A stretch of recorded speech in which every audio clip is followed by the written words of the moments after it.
katanya ya Habibie itu, ya, saya tidak terima apa yang kamu lakukan. Kamu harus tak bunuh sekarang.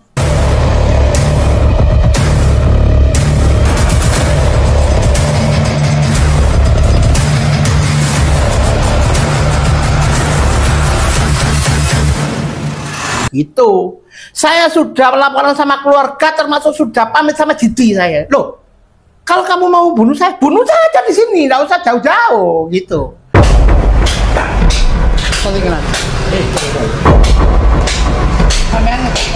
Detik-detik Gus Huda Pasuruan dikeroyok orang suruhan dari Taufik Assegaf. Usai mengunggah di sosial media bahwa Taufik Assegaf diduga gemar melecehkan janda-janda, kemudian dicampakkan. Begitu saja, jancuk. Iya. Ya. Dan nggak wajar nggak sama.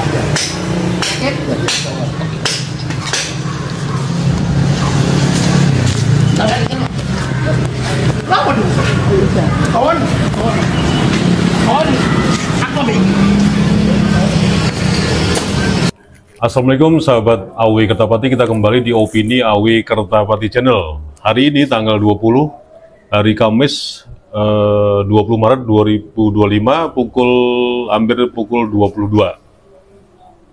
Kami di Kecamatan Purworejo, Kota Pasuruan, Jawa Timur. Nah, yang sahabat-sahabat semua lihat di depan ini ada beberapa rekan-rekan dari PWI, terutama di tengah yang mungkin tidak asing lagi bagi para pemirsa, Gus Saiful Huda. Kemudian yang di sebelah kanan Pak Samsuri, dan sebelah kiri Gus. Oke. Nah, dari tiga narasumber ini nanti akan bercerita flashback ke belakang mengenai sepak terjang atau jejak digital yang sangat-sangat tidak baik dari saudara yang bernama Taufik Assegaf. Sebagai informasi, Kiai Haji Syaifullah Huda atau yang akrab dipanggil Gus Huda, merupakan sekretaris Bani Sholeh Semendi, dan Said Sholeh Semendi adalah kakak tertua dari Said Sulaiman pendiri Ponpes Sidogiri. Gus Huda juga aktivis dan pengurus Nahdlatul Ulama Kota Pasuruan, putra dari Kiai Abdul Qadir dan sekaligus pendiri Ponpes Nurul Islam. Dan yang di sebelah kiri adalah Gus Fadoli, Ketua Umum PWI Laskar Sabilillah Pasuruan, Jawa Timur. Monggo Gus, bagaimana kronologi awal ceritanya? Walaupun ini sudah cerita masa lalu, tapi ini cukup untuk menjadi informasi kita semua betapa memang kelakuan dari para klan Ba'alawi, para oknum ini memang sangat-sangat kurang ajar. Monggo silakan. Ini saya juga, Assalamualaikum warahmatullahi wabarakatuh. Mohon maaf, saya tidak bisa langsung tak penggal, tapi ada kronologisnya. Kronologis awal itu ketika saya dipanggil oleh Yai Mas Nur Ghozi di rumahnya Gus Hamid Mujib atau Gus Hamid KPU terkenalnya, di rumahnya beliau. Jadi saya diminta datang, ternyata beliau curhat ke saya menyampaikan bahwa ketika besanan beliau mau besanan dengan keluarga Ba'alawi Al-Jufri, tapi saya tidak tahu di mana rumahnya Al-Jufri itu. Tapi intinya beliau itu sampai sampai sangat tertekan dan sangat malu, sangat harga dirinya sampai jatuh ya. Ketika anaknya mau kawinan sama Al-Jufri itu, sama Ustadz Taufik dilarang karena haram. Haramnya itu karena Yai Asror itu bukan keturunan Nabi, sudah terputus, sudah mukote. Ketika Gus Nur itu mau besanan sama Al-Jufri yang Ba'alawi itu, sama Ustadz Taufik selaku ketua Robito apa enggak tahu saya ya, itu enggak boleh. Sampai sama Al-Jufri tadi dihubungkan ke Habib Lutfi. Tetap apa yang rekomendasi dari Habib Lutfi itu tidak boleh. Terus yang membuat saya itu semendal, saya itu tidak sampai hati. Itu ketika Gus Nur mengatakan bahwa Sidogiri yang jelas-jelas didirikan oleh Mbah Sayyid Sulaiman, ya, yang memiliki keturunan Mbak Asror dan semua memahami itu, ya. Sampai Kiai Asror itu dikatakan bukan keturunannya Kanjeng Nabi, sehingga anak putunya Kiai Sayyid Asror jadi tidak boleh menikahi Mbak Alawi yang notabene kata mereka itu keturunannya Nabi. Yang membuat saya tidak tega itu, ya, ketika beliau menceritakan sampai khitbahnya itu disuruh putus, dan itu difoto, harus di video. Jadi Al-Jufri itu mendatangi pengasuh Pondok Sidogiri, salah satu pengasuh Pondok Sidogiri yang bernama Gus Nur Ghozi, Kiai Nur Ghozi, ya. Katanya beliau, khitbah itu harus diputus, harus dibatalkan dengan pembuktian di foto. Padahal itu saya tanya, ini di foto ini sebagai saksi ini di foto dan di video ini diberikan kepada siapa? Katanya beliau, katanya Yai Mas Nur, diberikan kepada Ustadz Taufik, supaya Ustadz Taufik itu betul-betul percaya bahwa khitbah itu sudah terputus. Ya, jadi perjodohan gitu ya? Ya, perjodohan itu terputus. Saya namanya saudara kan yo, nggak enak, ya nggak enak hati. Akhirnya bagaimana ini Gus? Yo, ayo Gus sampean bantu saya Gus. Gus kalau membantu secara apa ya, supaya perjodohan itu tidak mungkin Gus. Saya tidak bisa. Kalau saya membantu itu secara halia saja Gus. Jadi halia-halianya beliau, mereka, ya, harus kita cegah, harus kita tunjukkan bahwa mereka itu tidak baik melakukan itu. Contoh, ya, kawini orang-orang di mana-mana, orang-orang pribumi banyak yang dikawini, Gus, ya, terus dicerai, ada yang dicerai dikasih no, santri saya macam-macam lah. Itu Gus, maaf, yang mengawini itu dari kalangan Ten Balawi juga? Kebanyakan yang kawin cerai terus ditelantarkan begitu aja. Nah ya, perlawanan kami, ya, saya ngomong sama Gus Nur, kita harus melakukan perlawanan melalui moral Gus, melalui halia-halia mereka. Salah satu contohnya ketika mereka membuat fatwa yang tidak benar, harus kita cegah. Ketika mereka mengawini orang-orang pribumi terus dicerai kawin. Dan ini banyak informasi yang masuk. Ini khusus di Pasuruan ya? Khusus di Pasuruan. Banyak informasi yang masuk. Ada anak-anak yang ditelantarkan, anak-anak mereka. Salah satunya saya pernah dengar dan pernah melihat sendiri. Ada di Pasarpan, di saudara saya sendiri. Itu memiliki, ada anak perempuan apa? Ya perempuan. Tapi yang pasti duduk wong pribumi. Duduk dari kelahiran pribumi. Dan kalau melihat itu saya kan kasihan nasib istrinya yang sudah dicerai, kehormatannya sudah dicabik-cabik, ya. Dalam arti begini, perempuan pribumi ketika dikawin oleh orang yang terkenal, ya, otomatis harkat martabatnya mereka itu akan terangkat secara otomatis. Dan ketika mereka itu langsung dicerai, divirok, ya, dengan tanpa alasan, wis bosen, apa kita kan nggak tahu alasannya. Tapi yang pasti secara moral mereka itu akan jatuh, Gus. Dan ini yang harus kita perjuangkan. Jangan sampai pribumi itu, ya meskipun halal, ya pancen halal, meskipun halal. Tapi kan mereka secara moral, kejiwaan mereka sangat terganggu. Kalau melalui perjuangan melalui itu, Gus, secara medsos, monggo, ya, monggo. Akhirnya beliau itu melakukan perlawanan dari hal-hal yang bersifat fatwa. Saya melakukan perlawanan di medsos itu melalui yang bersifat halia untuk kawin-kawin itu. Kebetulan di grup Semendi waktu itu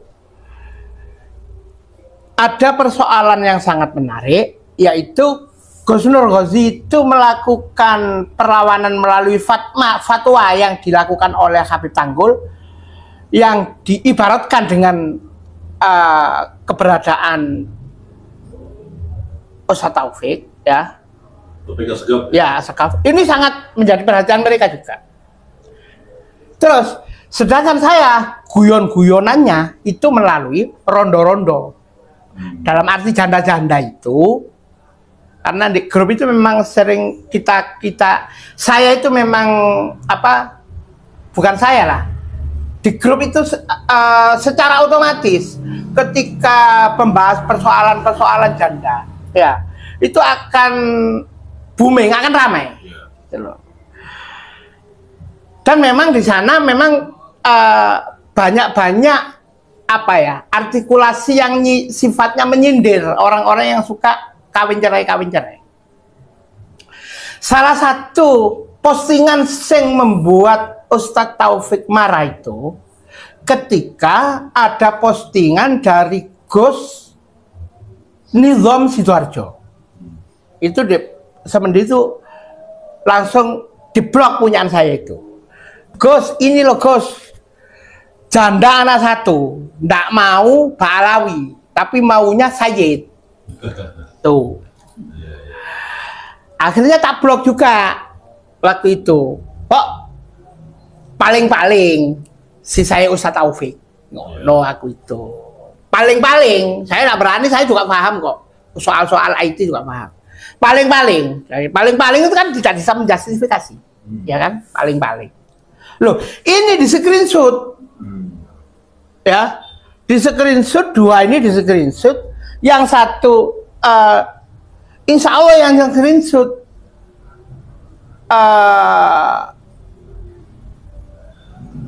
yang menciptakan, yang membentuk grup itu ya, tak sebutkan namanya, tak enak, ya. Ini diberikan kepada beliau. Akhirnya beliau itu marah-marah, mungkin saya tidak tahu marah-marahnya ya. Topik Asegaf ini ya? Ya, saya tidak tahu marah-marahnya bagaimana di wilayah sana, wilayah mereka. Akhirnya kira-kira jam 10 itu, jam 10 siang ya, saya itu ada yang nelpon. Ada yang nelpon tapi tidak melalui WA, yang melalui seluler. Nggak tahu nomornya itu, sopo itu. Ini ya.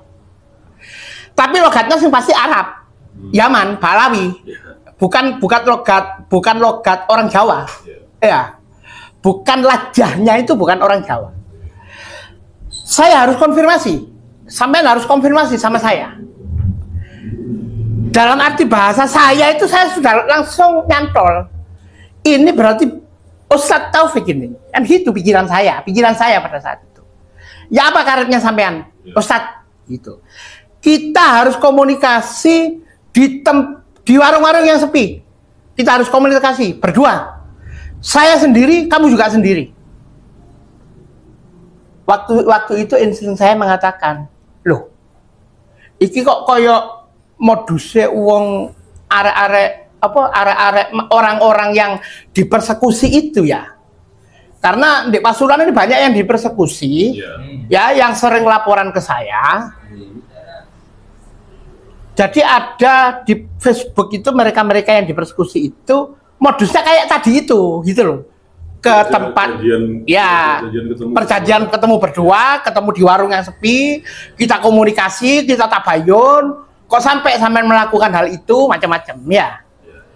Tapi modusnya kok kayak mereka-mereka yang dipersekusi, gitu loh.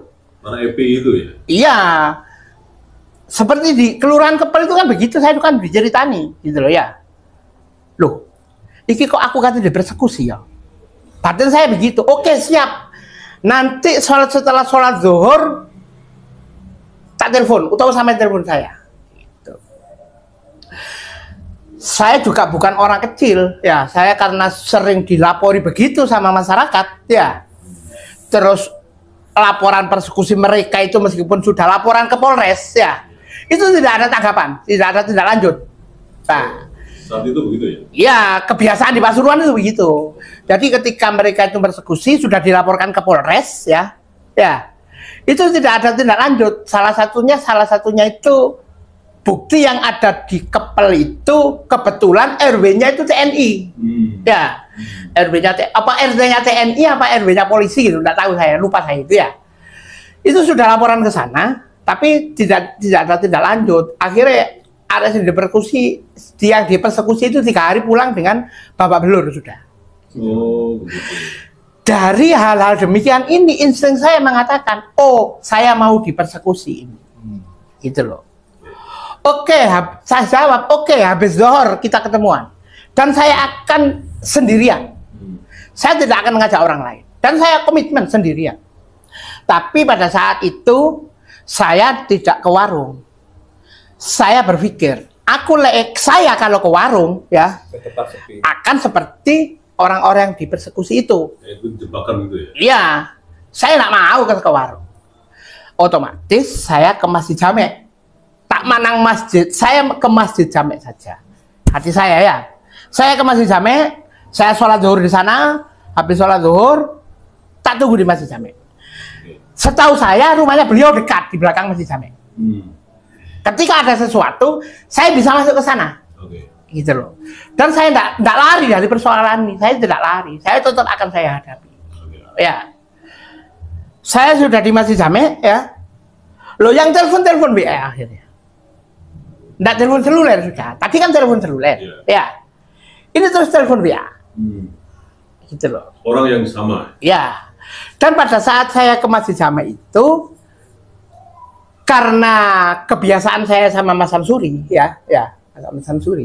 Mas Samsuri tak bilangi, Cak, saya anterin ke Masjid Jamek. Ada persoalan sedikit, cuma sampean nggak usah ikut masuk, sampean di luar saja, sampean melihat saya saja, nggak ikut masuk. Karena beliau yang kepingin ngomong sama saya itu, kepingin satu-satu gitu loh. Dia juga tidak membawa orang. Gitu loh ya. Otomatis kan niat baik kan harus saya sambut dengan baik. Ya kan? Tetapi saya seandainya beliaunya tidak mau ngomong di Masjid Jamek, oke, di rumahnya. Kan begitu kan saya itu. Ya, oke, di rumahnya. Setahu saya rumahnya di belakang itu. Gitu loh, belakang Masjid Jamek. Ternyata yang hadir bukan beliau. Gitu loh. Yang hadir itu setahu saya ya sekarang ini tahunya. Namanya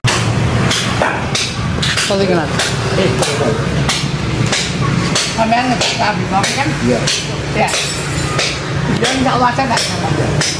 Sakit?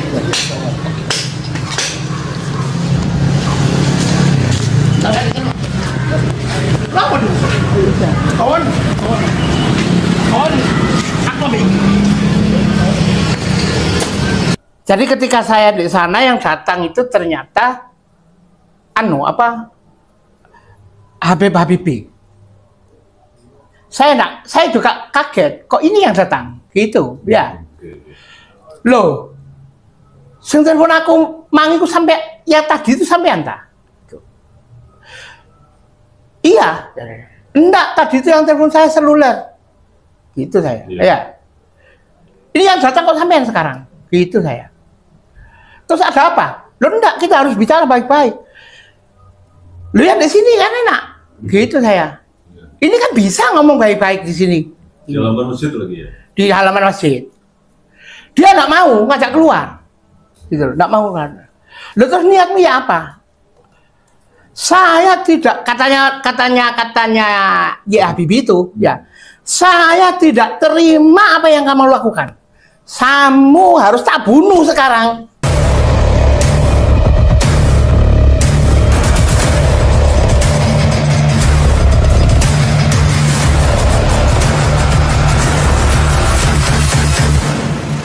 Gitu. Saya sudah laporan sama keluarga, termasuk sudah pamit sama Didi saya. Loh, kalau kamu mau bunuh saja di sini, nggak usah jauh-jauh gitu. Bunuh saja di sini. Jadi yang telepon seluler dengan WA itu orangnya berbeda ya? Menurut saya waktu itu berbeda. Oke, lanjut dulu. Berbeda. Ya. Menurut saya berbeda. Yang telepon saya itu koyoke suaranya mirip-mirip yang telepon dengan Gus Arya. Oh, oke. Suaranya mirip-mirip begitu. Seperti itu ya? Ya, mirip-mirip seperti itu. Suaranya, tapi saya benar tidaknya lupa, terus nomornya wis hilang gitu loh. Dulu tak simpan dulu itu. Dulu sempat tak simpan. Ya, nomornya hilang. Tapi telepon yang kedua, ya ketika dia datang itu, ya dan dia berbeda. Sudah memakai WA. Dan ngancam-ngancam tadi ya? Ya, yang ngancam-ngancam saya mau dibunuh itu.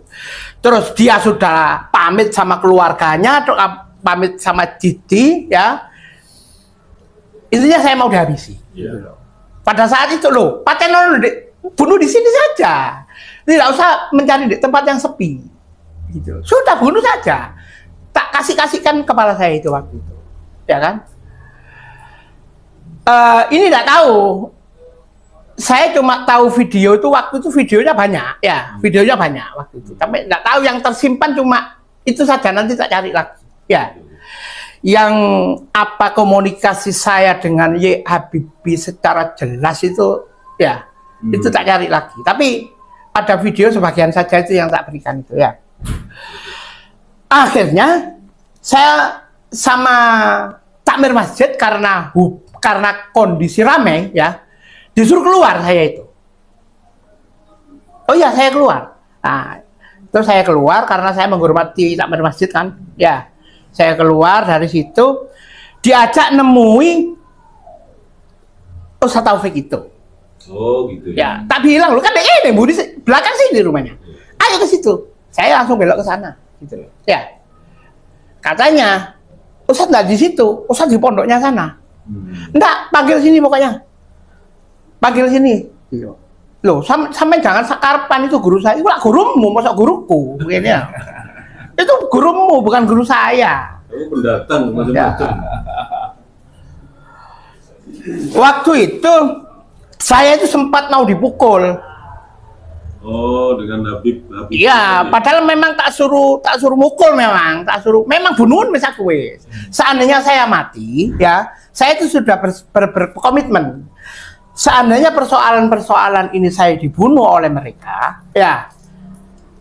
Saya rela kok, saya siap kok jadi tumbalnya Kiai Pribumi. Saya sudah bilang begitu. Ketika ini Mas Samsuri ini marah-marah, ketika saya waktu itu kan sudah mau masuk diajak ke pondoknya kan. Jadi sendiri waktu itu ya? Kenapa? Waktu di masjid itu nggak sendirian? Sendirian. Oh sendirian. Sendirian gitu loh.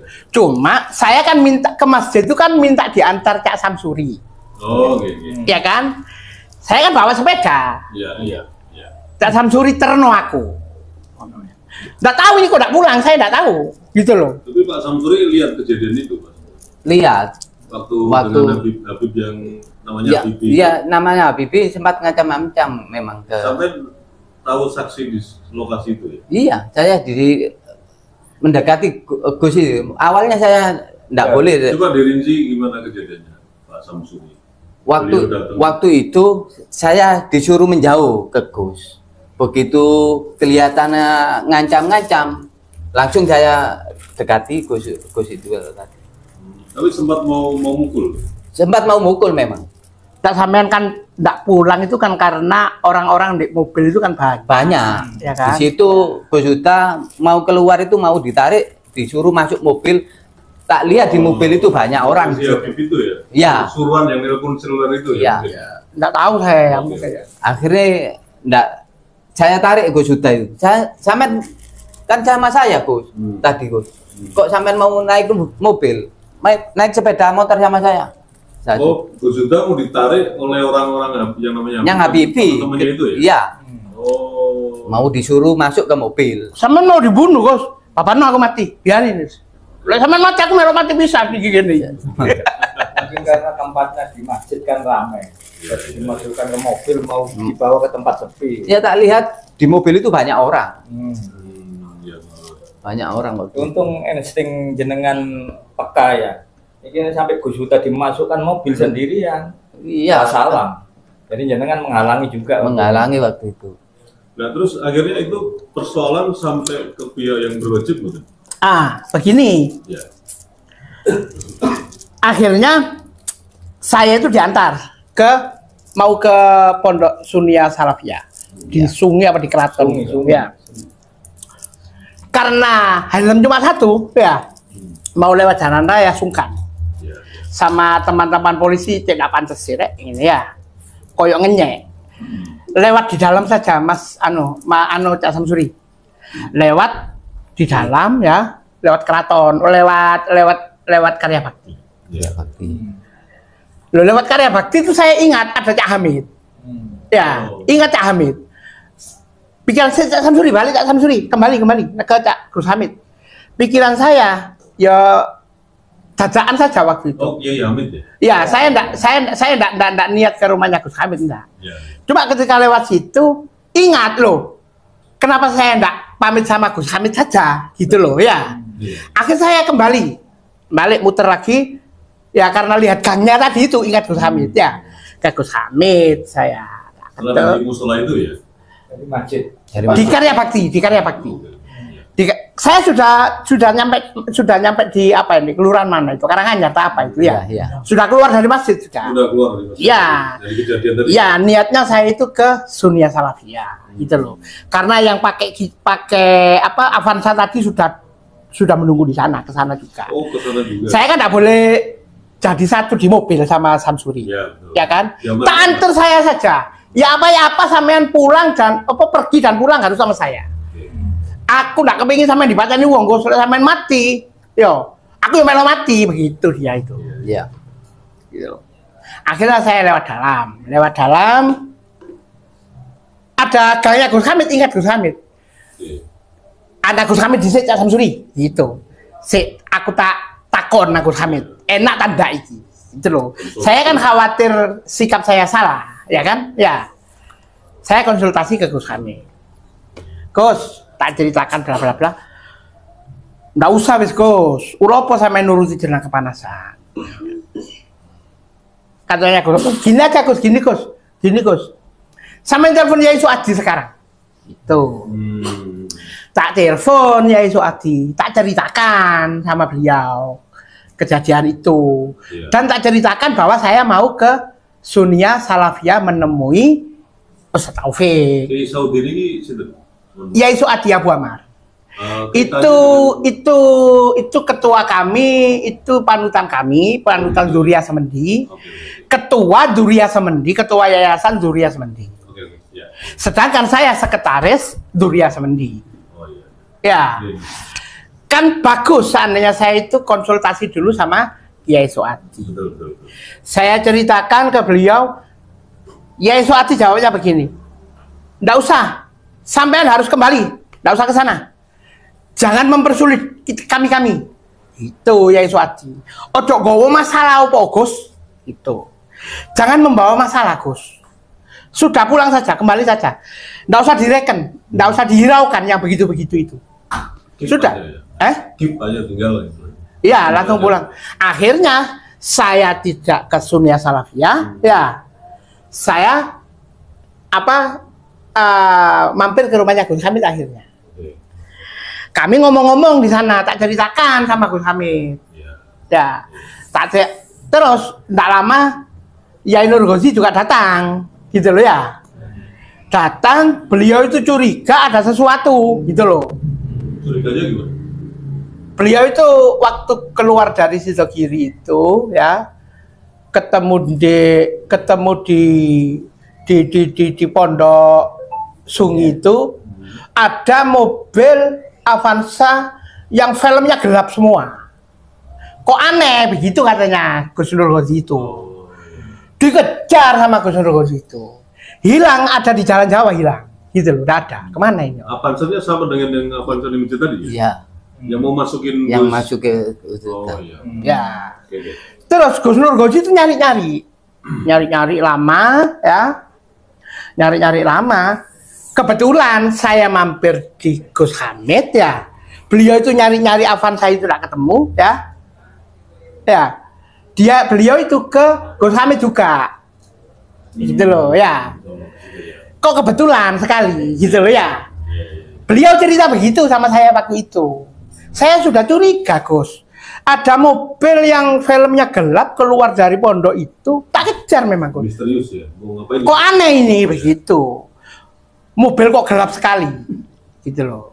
Dicari hilang di jalan Jawa katanya gitu loh. Dicari-cari sama Gus Nur. Mobil khusus untuk menculik rupanya itu. Wallahu a'lam, saya tidak tahu. Ya, saya tidak tahu. Bisa penculikan. Akhirnya ketika semua kejadian itu selesai dan saya itu ada di Yai Gus Hamid, Yai Hamid itu Gus Nur itu datang. Jadi tanpa kita janjian, nggak tahu gitu loh. Cuma insting saja mungkin. Iya. Akhirnya saling cerita, ya. Gus Nur telepon temannya apa, seorang aparat kepolisian juga. Kita konsultasi di situ. Iya. Tak ceritakan semuanya, ya. Tak ceritakan. Saya juga sama persoalan hukum kan repot masalah itu, kan nggak begitu mengerti hukum. Saya tanya. Insya Allah Pak Polisi itu namanya Pak Rio yang diminta datang sama Yai Nur Ghozi itu. Oh, datang ke lokasi ini ya? Di lokasinya Yai Hamid itu. Saya tanya, secara hukum bagaimana Pak Rio, saya itu Pak Rio di persoalan ini? Iya. Oh enggak Gus, itu kalau menurut saya secara aturan medsos itu IT bukan sampean yang kena. Itu, ya kan? Ya. Bukan sampean yang kena.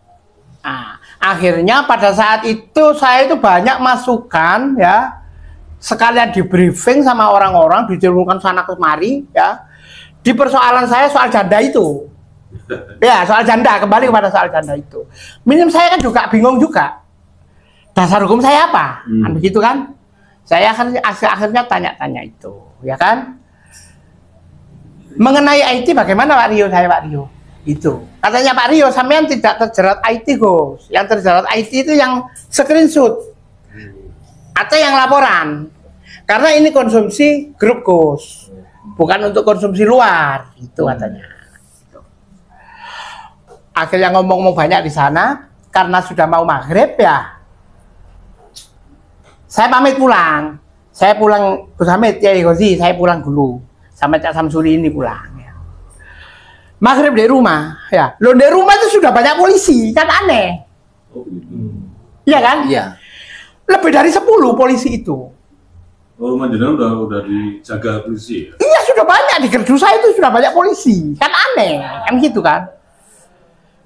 Karena saya sudah dibekali banyak, termasuk dari Pak Rio itu sudah saya banyak, ya. Nah polisi-polisi itu marah saya. Apa-apaan polisi cilik-cilik ini? Ini aku, ya. Ada apa Pak? Kok aneh teman? Gitu. Insting feeling saya, oh itu disuruh ini, disuruh mereka ini, gitu kan? Diduga yang menyuruh yang menelpon tadi ya? Iya, pikiran saya begitu. Siapa yang menyuruh kamu ke sini? Tak gitu kan? Ya. Apa masalahnya?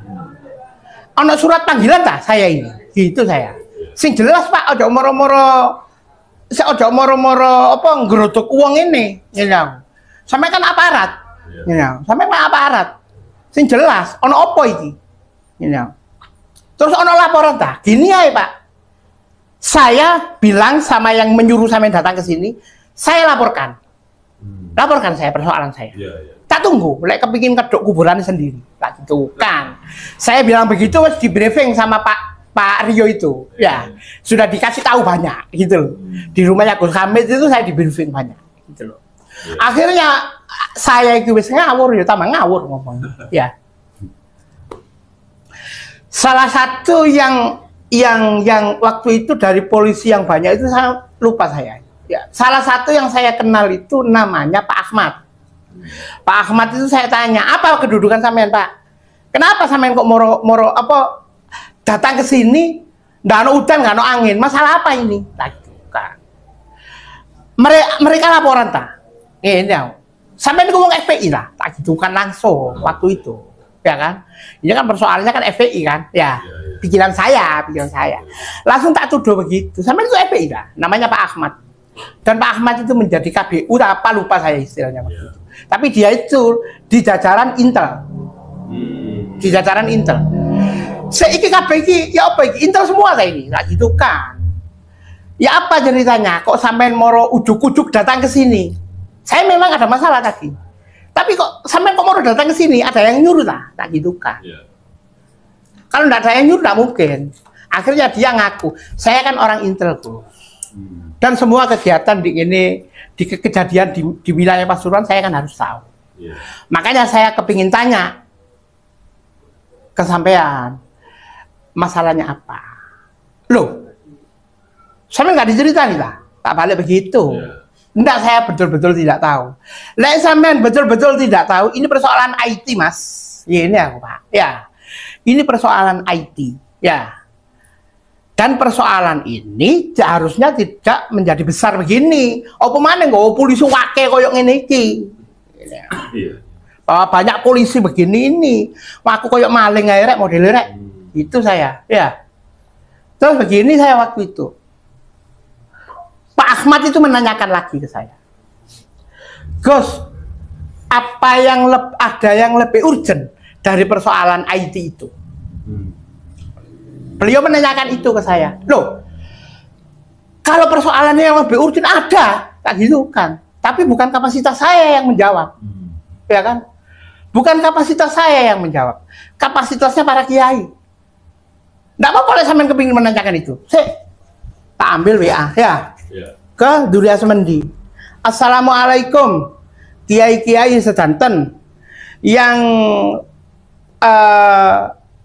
memperhatikan persoalan saya, ya.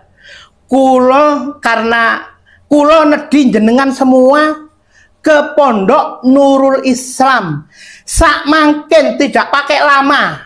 Saya sih ingat WA saya, voice note saya ini Semendi itu. Ya, karena waktu itu tak lihat apa Semendi wes rame persoalan saya gitu loh. Di WhatsApp grup itu ya? Iya, di WhatsApp grup itu. Apa Gus Nur Ghazi, apa Gus Khan, saya tidak tahu. Saya kan tidak sempat membaca, ya kan? Ya. Tapi mengatakan, oh ini orang di grup ini rame persoalan saya, kan gitu kan? Akhirnya tak voice note gitu. Oke Pak Ahmad, samangken sekarang Kapolres dan semuanya hadir ke pondok. Tak minta. Dan kiai-kiai juga tak minta hadir ke sana ke pondok. Nah, umatku tidak cukup, cilik umatku. Tak gitu kan, ya. Akhirnya saya ke pondok aja nang pondok aja itu saya, ya. Ada ke pondok, di sana adik saya tak suruh mengeluarkan semua kursi-kursi. Keluarga saya bingung, adik saya, ada apa ini Mas? Wes, sampean nggak usah lihat ada apa ya. Sekarang sampean beli kue-kue karena ada tamu dadakan. Saya sholat dulu ya, sholat Isya saya sholat dulu, ya. Kira-kira saya dari rumah sampai ke pondok, terus sholat Isya, ya. Terus keluar saya ketemu Cak Samsuri. Bilang, Gus Suadi sampun tengah jenenge masjid, Gus. Di depan masjid. Kok cepat sekali? Kira-kira 15 menit itu ya. 15 menit. Oh, Gus Suadi yang pendiri itu. Yai Suadi. Oh, Yai Suadi sudah hadir. Saudara-saudara kiai semua sudah hadir. Terus santri-santri dari Podokaton ya, dari mana itu banyak hadir di masjid semua. Kiai-kiai datang semua, gitu loh. Ya. Pada saat itu Kapolres tidak datang, yang datang itu Pak Rizal namanya. Pak Rizal itu Kasat Intel. Ya. Saya kan meminta Kapolres yang datang karena menanyakan hal yang lebih urgent, ya kan? Ya. Akhirnya di pertemuan di pondok itu, pertemuan itu ada videonya, itu salah satu video. Memang tidak detail ya, memang tidak detail. Saya mengatakan Pak Rizal, ya, kalau yang tadi siang itu persoalan IT Pak Rizal, ya, persoalan kecil, bukan persoalan besar. Tapi kalau yang persoalan besar, ya, sampean jangan menanyakan ke saya, bukan kapasitas saya menjawab. Yang menjawab beliau-beliau ini, kiai-kiai seperti Kiai Suadi, Kiai Maksum, Kiai Nur Hasan, Nur Ghazi, kiai-kiai semua ini semuanya memiliki kapasitas ketua semua di Pasuruan, kota, di kabupaten. Beliau ketua Jatman, Kiai Hidayatullah, ada waktu itu, ya kan? Ya. Terus lupa saya yang datang siapa saja. Gus-gus juga banyak semua yang datang. Jadi di pondok saya itu rame. Polisi juga banyak, ya. Kiai juga banyak. Begitu loh. Ya. Di sana macet sampean. Di pondok itu macet, gitu loh. Berarti ini kan sesuatu atensi yang sangat besar sekali. Begitu loh ya. Saya tidak menyangka sampai sebegitunya, ya kan? Saya tidak menyangka kok sampai sebegitunya. Dan ini sangat viral di Pasuruan. Sangat viral. Akhirnya pada saat itu ketika sayangnya apa yang datang bukan Kapolres. Saya menginginkan Kapolres yang datang waktu itu. Karena aku cek mesisan, ya sekalian wes ya. Ternyata yang datang namanya Pak Rizal. Pak Rizal itu Kasat Intel, insya Allah saya tidak tahu lupa saya ya. Dan yang membuat pertemuan semua di situ kayak begitu itu namanya Pak Ahmad waktu itu KBU apa ya. Terus tidak lama diangkat menjadi Kapolsek Nguling insya Allah ya, Kapolsek Nguling ya, namanya Pak Ahmad. Dan saya ingat waktu itu, dan ingat betul nomornya, saya tak simpan nomornya Pak Ahmad sampai sekarang tak simpan. Akhirnya ketika pertemuan itu, ketika Pak Rizal menanyakan yang urgent ya, yang menjawab pada saat itu selaku apa istilahnya, perwakilan menjawab dari para kiai itu ya, itu Yai Suadi Abu Ammar. Jadi Yai Suadi Abu Ammar dengan pertanyaan yang banyak tadi dari kepolisian ya, menjawabnya cuma simpel Pak Yai Suadi itu. Jadi Yai Suadi mengatakan begini Pak, dari semua pertanyaan sampean ya, saya simpulkan, saya menjawabnya begini. Kami selaku ulama atau kiai pribumi, kiai NU dan kiai pribumi ya, akan menjaga keutuhan NKRI. Satu ya, ini sampai camkan ini gitu. Kami semua menjaga keutuhan NKRI. Apabila ada yang merongrong NKRI, yang menistakan atau merongrong Undang-Undang Dasar, Pancasila, juga Bhinneka Tunggal Ika, jawabannya satu Pak. Ini Pak Rizal ya, saya contohkan ya. Ini Pak Rizal, ini Yai Suadi. Memanglah agak dekat. Apa Yai jawabannya Yai? Gitu ya. Jawabannya cuma satu. Apa itu Yai? Yai Suadi jawabannya ngeri. Perang. Gitu Yai Suadi itu. Menuju ke Pak Rizal, Pak polisi tadi. Kanit Intel itu ya? Ya. Kasat. Oh, Kasat Intel. Perang. Begitu. Ngotek titik nanggo sudah perang. Ditambahi begitu. Saya masih ingat itu. Gitu loh. Dan setelah kejadian ini ya, kejadian itu memang sangat viral ya, memang sangat viral. Saya sendiri pribadi tidak menyangka, sehingga kejadian itu menurut saya merupakan embrio dari kondisi nasional kenasapan sekarang itu. Polemik nasab itu. Karena pada saat itu memang ada embrio naat, sudah ada ya kan, tapi kan persiapan semua ya kan ya. Tapi setelah itu saya itu kira-kira dapat 3 hari dari kejadian itu ya, saya diambil sama Gus Hamid. Nggak ngomong nggak apa, ayo ikut saya. Nang di Gus, kemana Gus? Ke Malang. Tuh. Ada apa Gus? Banyak yang menanyakan persoalan ini ke sampean. Tuh. Saya kegiatan di Malang itu apa saya kan nggak tahu, ya kan? Ya. Akhirnya saya ke Malang. Mertua ternyata di sana itu saya nggak nyangka mertuanya saudara saya sendiri, namanya Gus Romatelo itu. Di sana ada kegiatan juga. Terus banyak kiai kumpul di sana itu, ya.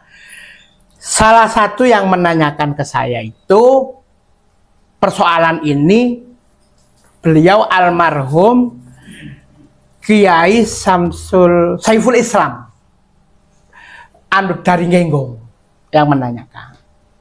Bagaimana Gus persoalan kemarin itu sampean? Kok sampai viral begitu? Ya saya ceritakan semuanya. Ke kiai-kiai macam-macam, dari kiai di Malang juga banyak, orang-orang kiai-kiai Malang. Juga waktu itu ada pengasuh An-Nur Bulu Lawang II. Bapaknya, ayahandanya Fathur Razi itu loh. PBNU. Ya, PBNU itu. Fakhru Razi ya, Fakhru Razi. Beliau juga menanyakan ke saya waktu itu.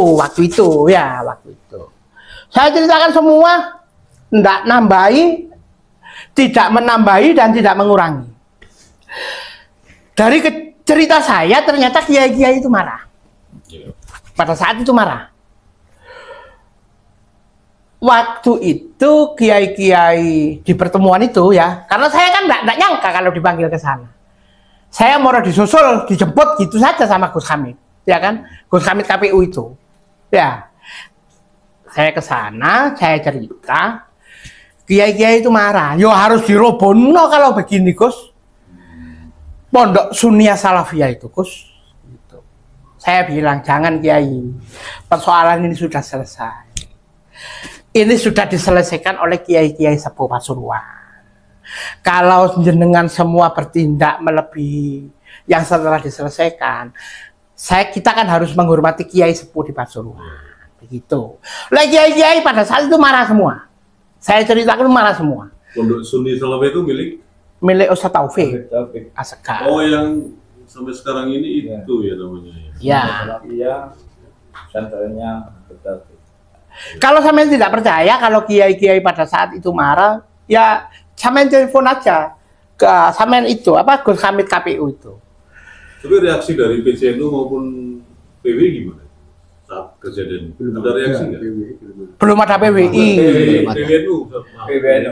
PWNU tidak ada reaksi apa-apa. Jadi NU seakan-akan kurang peka terhadap hal-hal demikian memang.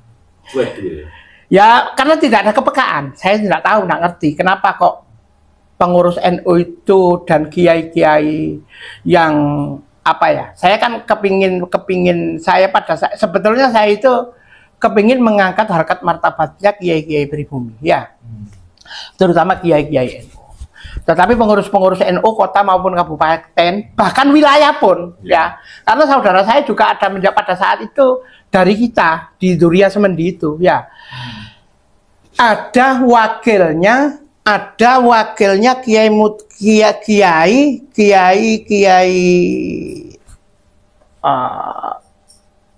Probolinggo apa sih? Ngenggong itu mutawakil Allah. Beliau itu wakilnya dari Kiai Mutawakil Allah di PWNU. Tapi persoalan saya itu kenapa malah terkesan dikecilkan. Padahal sebenarnya saya menganggap itu persoalan kecil yang menjadi besar efeknya. Ya kan? Ya. Tetapi pengurus-pengurus NU ini seakan tidak mau tahu. Memang tidak punya kepekaan, repot. Kalau sudah tidak punya kepekaan itu repot. Ya kan? Kalau sudah nggak ada kepekaan, bagaimana mau memperjuangkan harkat martabat bangsa ini? Kan begitu. Ya kan? Ya. Ini sudah menjadi mukibin. Wallahu a'lam. Jadi mukibin kalau bisa jangan dijadikan kambing hitam. Yang pasti namanya pengurus NU itu harus memiliki integritas yang tinggi. Menjaga ulama NU-nya. Ngoten Mas Afif ya.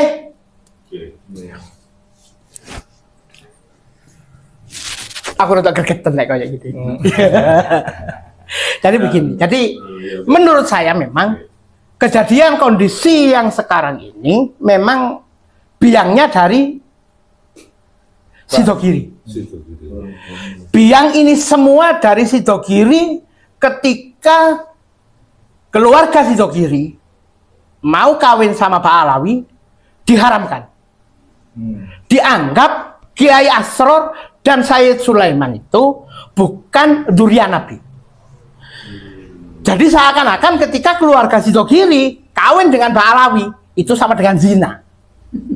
Itu yang saya tidak terima itu. Dan sampai sekarang saya tidak terima. Meskipun di Sidogiri, ya, masih banyak muhibin. Saya juga tidak habis pikir, kenapa keluarga Sidogiri yang notabene itu keturunan dari Sayyid Sulaiman, ya, Dan Kiai Fuad sudah diisbat oleh Maroko, oleh Jordan, oleh semua nakib internasional. Ya. Banyak keluarga Sidogiri yang mana yang tidak percaya. Ini yang saya prihatin kepada keluarga Sidogiri itu di situ. Lebih percaya ke Pak Alawi. Lebih percaya kepada Pak Alawi yang diisbatnya cuma di Pak Alawi saja. Seakan-akan mereka itu cuma mengatasnamakan Kiai Sepuh ya, bahwa Pak Alawi itu durian Nabi, padahal bukan. Dan mereka tidak mau percaya, tidak mau menepis itu semua. Itu loh. Saya itu jengkel ketika ada informasi soal Mas Baharta siapa itu ya yang mau menurunkan isbatnya Yai Fuad. Saya jengkel saya. Loh saya jengkel, saya nggak terima. Yai Fuad yang ngurusnya nasabnya sendiri kok, tidak ada yang bantu kok. Ya kan? Dia itu komunikasi dengan internasional itu sendiri kok. Tidak dibantu oleh orang-orang itu kok. Tidak dibantu Pak Alawi kok. Gitu loh. Ketika beliau itu sudah mendapatkan isbat, malah turunkan. Ini yang saya jengkel. Kok ngelamak temen di ponak-ponakan. Diganti isbat ke Robito mungkin. Loh seandainya kalau mau Robito mau ngisbat, silakan diisbat. Gitu loh. Katanya Robito, keluarga Sidogiri itu terputus, mengkote. Seandainya mengatakan durian Nabi, dikatakan palsu. Menurut Robito. Kalau isbat Robito Gus, jadi asli gitu. Ojo manas-manas gitu loh sampean. Aku nafsu aku lek. Jadi asli.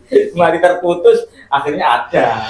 Ya Gus, jadi dari kronologi yang diceritakan beberapa tahun yang lalu soal topik askar dengan tingkah polanya seperti itu, tapi ternyata dari pengurus PW dan PC itu sendiri tidak peka sampai jenengan mendapat ancaman bahkan sampai mau dibunuh dan seterusnya. Nah, mungkin jenengan bisa ngasih pesan yang lebih fokusnya kepada pengertian atau pemahaman masyarakat khususnya di Pasuruan ini Gus tentang Len Balawi ini. Monggo. Begitu ya.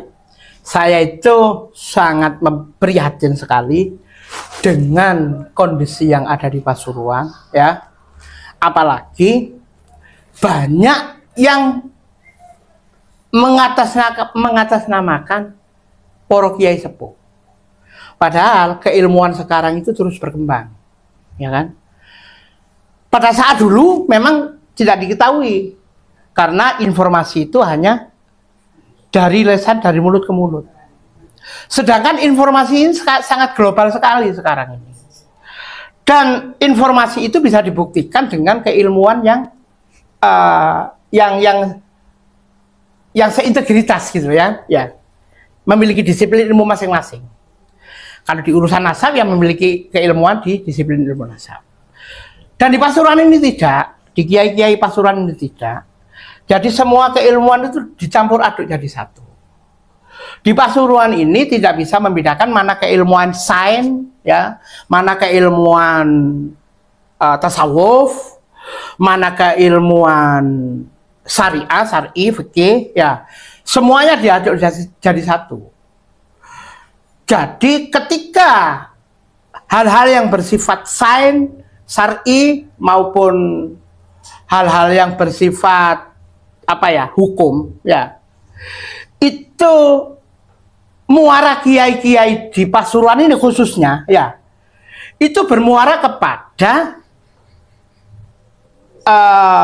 keilmuan tasawuf. Husnudzon. Padahal tasawuf bukan husnudzon. Tasawuf itu kalau menurut arti saya, bahkan hakikat itu adalah kegiatan yang tidak zalim. Sesuatu yang sesuai itu. Tapi ketika tidak sesuai, kenapa kiai-kiai kita itu harus husnudzon gitu loh. Sudah tahu tak sembelihkan babi. Mereka husnudzon, daging ini tetap kambing. Kan naif sekali namanya. Ya. Kan naif sekali. Di mana letak disiplin ilmu kiai-kiai kita ini? Gitu loh ya.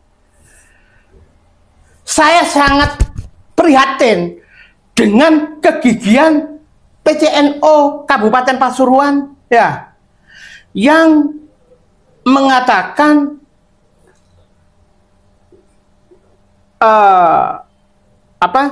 para Habib atau Ba'alawi itu masuk dalam akidah keimanan umat Nahdliyin.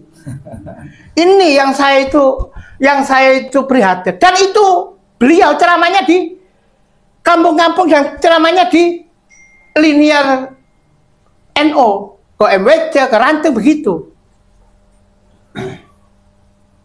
Jadi saya mengibaratkan, wes jelas-jelas tak sembelihkan babi, kok Syekh Husnudzon ini kambing. Ini loh masalahnya. Kan naif sekali kan. Gitu loh. Berarti cinta Ba'ali rukun Islam yang ketujuh. Ya Allah wa'lam. Rukun iman yang ketujuh. Wallahu a'lam. Saya juga kurang percaya. Saya juga pengurus Ranting NU. Saya itu juga prihatin dengan PCNO Kota Pasuruan. Gitu loh. PCNO Kota Pasuruan itu orang-orang yang ilmuwan, ilmiah semua, pinter-pinter semua. Loh kenapa? Mereka itu tidak dipakai, keilmuannya itu tidak dipakai. Sampai saya itu kepingin mengundur, sudah mengundurkan diri saya di Ranting itu. Tidak tahu diterima apa tidak. Ranting NU. Saya itu mundur dari Ranting NU, salah satu protes itu. Ya, karena sosial budaya kita sudah berbeda dengan mereka. Gitu loh. Ba'alawi ya. Dengan Ba'alawi. Terus saya juga begini loh ya. Saya ini yang pesan saya kepada semuanya. Jangan mengatasnamakan kiai sepuh ya, termasuk kiai ngapunten, aku tidak kepingin ngomong. Mohon maaf, termasuk mereka itu mengatasnamakan Kiai Hamid untuk apa ya? Untuk kunci pembenaran itu ya, mengatasnamakan Kiai Ahmad Jufri ya, untuk membackup kebenaran menurut mereka. Karena banyak yang mengatakan bahwa kiai-kiai sepuh itu sudah menghormati para habaib, berarti habaib itu keturunannya Nabi. Ini yang dipakai mereka, yang dipakai para muhibbin. Saya khawatir di suatu saat nanti anak cucu kita itu sudah pinter secara ilmiah dan mampu membuktikan bahwa benar Ba'alawi itu bukan keturunannya Nabi, ya. Akhirnya anak turun kita tuh begini, ya apa, bagaimana ya Kiai Hamid dulu sama Kiai Ahmad Jufri kok bisa mengisbat itu? Berarti muhibbin sekarang ini yang menghancurkan namanya Kiai Hamid sama Kiai Ahmad Jufri. Itu menurut saya. Jadi mohon maaf, jangan membawa-bawa nama Kiai Sepuh yang sudah meninggal. Karena Kiai Sepuh yang sudah meninggal itu menurut saya tidak bisa diklarifikasi. Ya, itu saja. Terima kasih kepada narasumber yang sudah meluangkan waktu, dan mudah-mudahan sahabat-sahabat semua, para pemirsa semua bisa tercerahkan seperti apa sih kronologinya dan seperti apa yang terjadi di Sitogi dan sekitarnya, khususnya di Pasuruan ini terkait dengan klan Ba'alawi dan para kiai-kiai pribumi. Mudah-mudahan ini bermanfaat.